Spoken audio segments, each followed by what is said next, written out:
Hey guys, PrinceofMacedon here. I'm going to do a commentary video for Total War Rome 2 using cinematic style editing for this type of video. And yeah, I do want to say that I'm not going to stop doing my regular live commentaries and post commentaries with the free cam.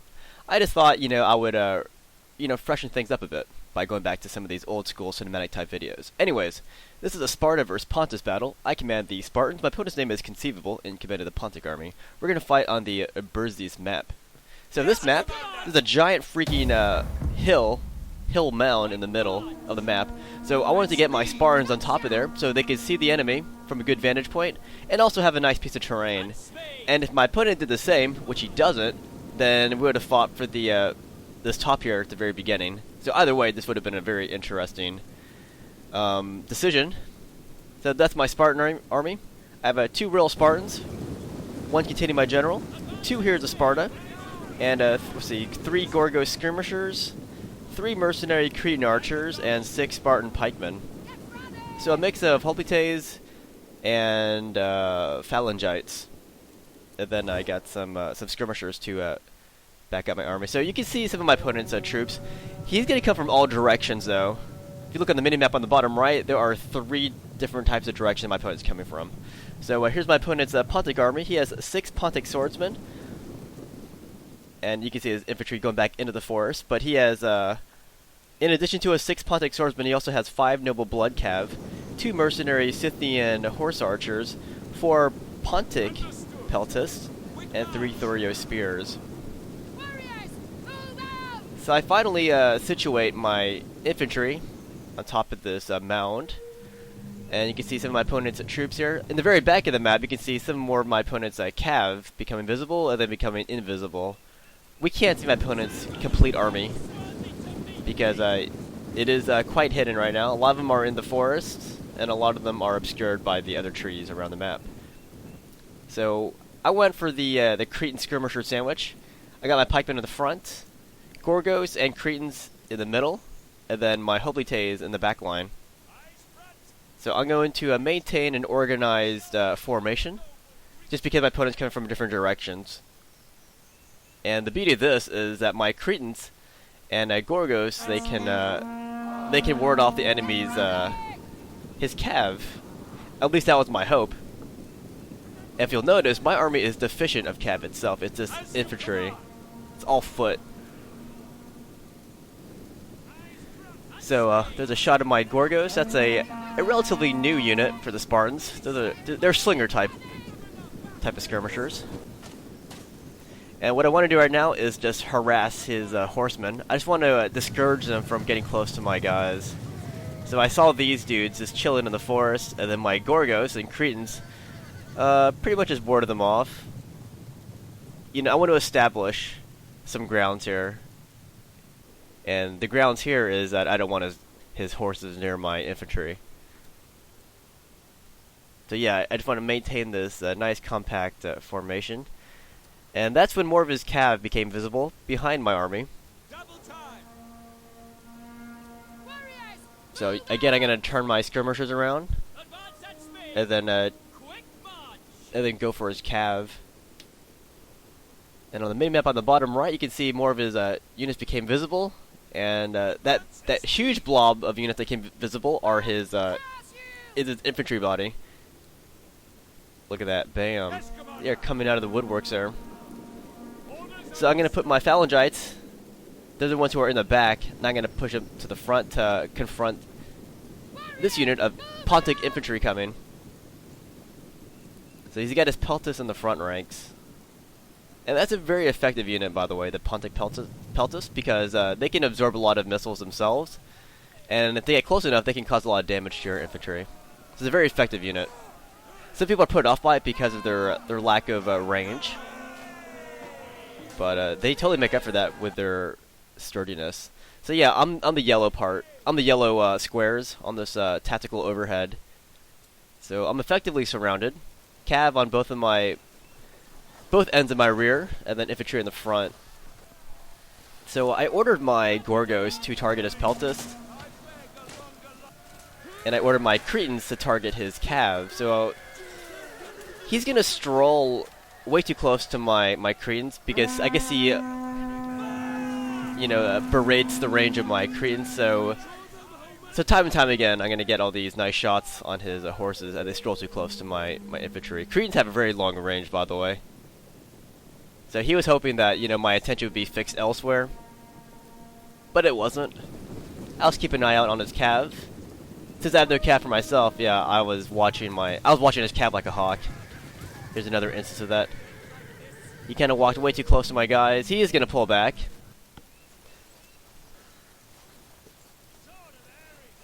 But yeah, again, my Cretans are targeting his cav, and my Gorgos are targeting his peltis. My Gorgos are making too much, of a dent on his peltis because they have a lot of armor. But at least, I'm keeping them kind of in check. And he launched this charge in with his cav. That was his first charge. He's gonna launch a bunch more though. As he pulled out, I targeted the backs of his noble blood cav with my Cretans. So I wanted to discourage him from doing that again. It was a very effective charge though, because as you can see, he did manage to rout one of my Gorgos units. And news from the front. The peltis and the Gorgos are still exchanging missile fire. And if you see any horses, that belongs to his guys. Look at that poor horse. There was no rider on it, but it still died. So the phalangites move forward.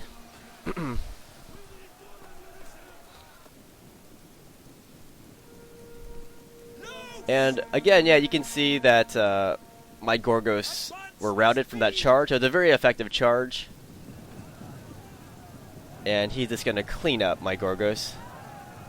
They're safe to do so. I believe they're out of range of my Cretans here. So yeah, oh no, he's not in range. He's totally in range.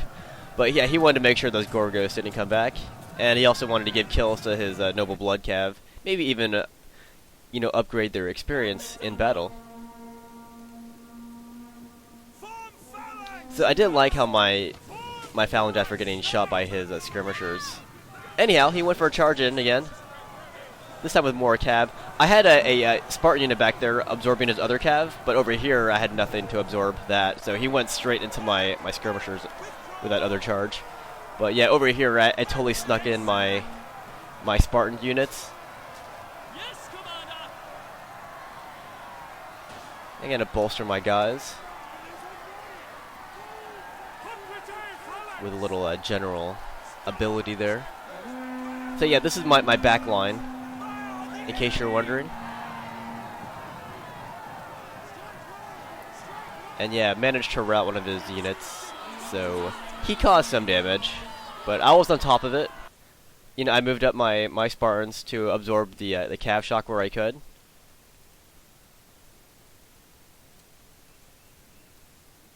And I was really disheartened to see that his peltis were still firing stuff at me. I didn't like that.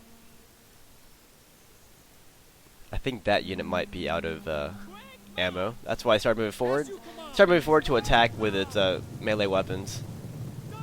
And as I said, yeah, I was going to keep my pressure up on his cav by using my Cretans to ward him off. So I was worried about his infantry because he can overlap my front rank easily, and my back rank was being distracted by his cav. So basically, my opponent could just outflank me at will. I didn't like that. So I want to take the initiative and push in my phalangites into his front ranks, but he just pulls back.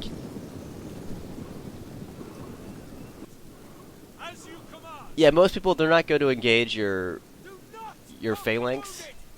They'll just pull back and wait for a better opportunity to strike your phalanx. See how much he overlaps my front ranks there? And his cav can easily, keep my hoplites pinned down. So it wasn't a nice situation. And yeah, my new plan was to push in my phalangites and maybe take out his peltis, and then force a fight earlier than he planned. But I think at this point he didn't really care about his peltis, though. But yeah, in the in the background and on the side, you can see his cav just waiting there, ready to attack whenever you know, I have an exposed position, like an exposed backside. So as I said, he didn't really care about his peltus anymore. So I moved forward, and this time he didn't run away with his peltus. He left his peltus in place.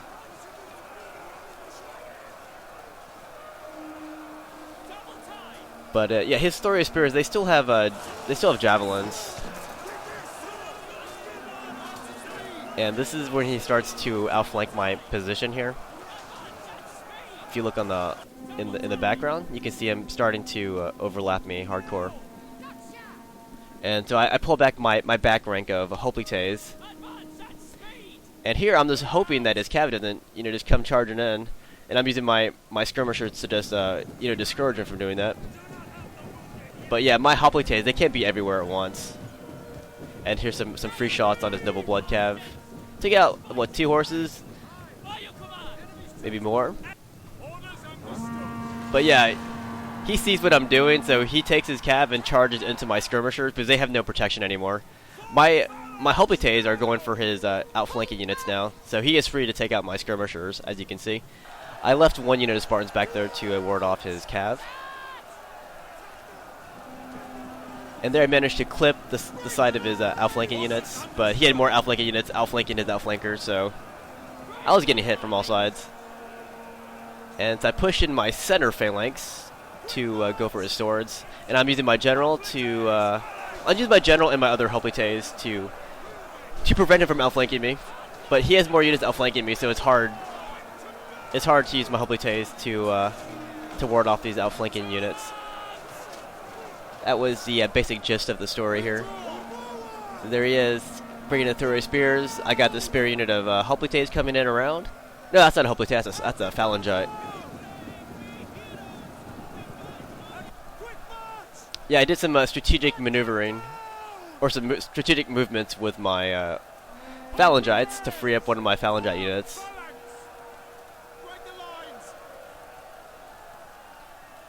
But yeah, his guys are everywhere, as you can see. This is a nice little close-up for you guys who like close-ups. And I wish his cav didn't disengage. I wanted to kill them. So pulling these hoplites back, try to tighten my organizational structure. But even here, there's still gaps in my my system. You got a nice charger on my pikes. As I said, it was unavoidable. He had extra units. Instead of using you know, phalangites, it's hard to, you know, displace and move to a different position, because his sword units can easily you know, keep pace and hit me from different sides.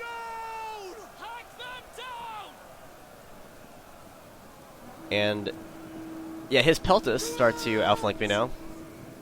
And peltus are pretty darn decent in a melee fight, especially the punting peltus.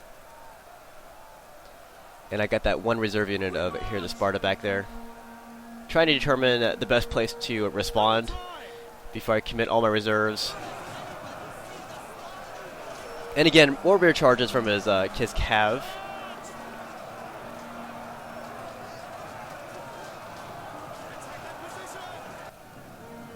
Boom, getting charged again from the rear. You can see in the center there.